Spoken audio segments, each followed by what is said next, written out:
காலம் பார்த்து காரியம் செஞ்சா பூமியை விலைக்கு வாங்கிக்கலாம். இது நான் சொல்ல, கண்ணதாசன் ஐயா சொன்னது.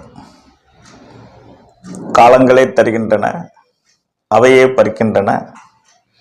காலங்களே சிரிக்க வைக்கின்றன, அவையே அளவும் வைக்கின்றன.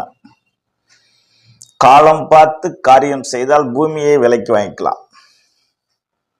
மனிதனின் வெற்றி தோல்விகள் காலத்தின் கையில தான் அடங்கி இருக்கிறது என்பதை கவிஞர் கண்ணதாசன் ஐயா அவர்கள் ஒத்துக்கொண்டார்கள். அது அர்த்தமுள்ள இந்து மதத்துல சொல்லப்பட்டிருக்கிறது. அந்த அர்த்தமுள்ள இந்து மதம் படித்ததன் காரணமாக தான் இதற்கு பெயர் அர்த்தமுள்ள ஜோதிடம் என்று உங்களுக்கு நான் சொல்லியிருக்கேன். கவிஞர் கண்ணதாசன் ஐயா அவர்கள் அவர் வாழ்நாள் முழுவதுமே மக்களுக்கு எழுத்துக்கள் மூலமாக தன்னுடைய வாழ்க்கை விஷயத்தை பதிவு பண்ணினார். மக்கள் எப்படியெல்லாம் வாழ வேண்டும் என்பதற்காக வேண்டி. அப்போ வாழ்ந்த மகான்கள் அனைவரும் மக்கள் நலம் பெற வேண்டி வாழ்ந்தார்கள் என்பதுதான் உண்மை. அப்ப அந்த மக்கள் நலம் பெற வேண்டி வாழ்ந்தார்கள் என்றால் எனக்கு ஒரு பங்கை அன்னை பராசக்தி கொடுத்திருக்காங்க. அந்த பங்கு தான் அந்த ஜோதிட பணி. இதில் அறியாமை நிறைய இருக்கிறது, மூட நம்பிக்கைகள் நிறைய இருக்கிறது.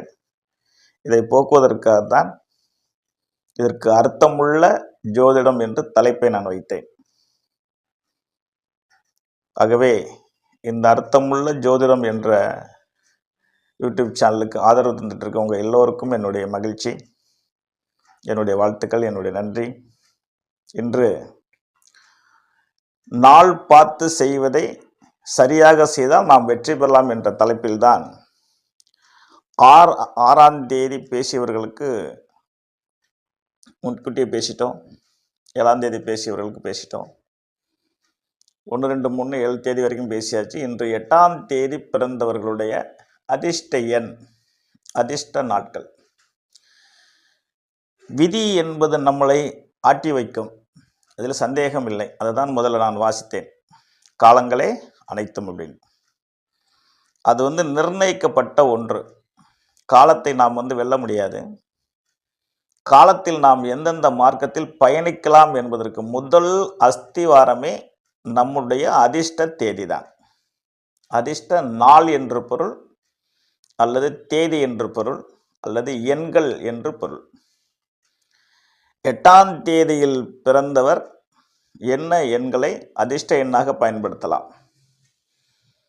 நான் படித்த அதிர்ஷ்ட விஞ்ஞானம் என்ற புஸ்தகத்தில் பண்டிட் சேதராமன் ஐயா அவர்கள்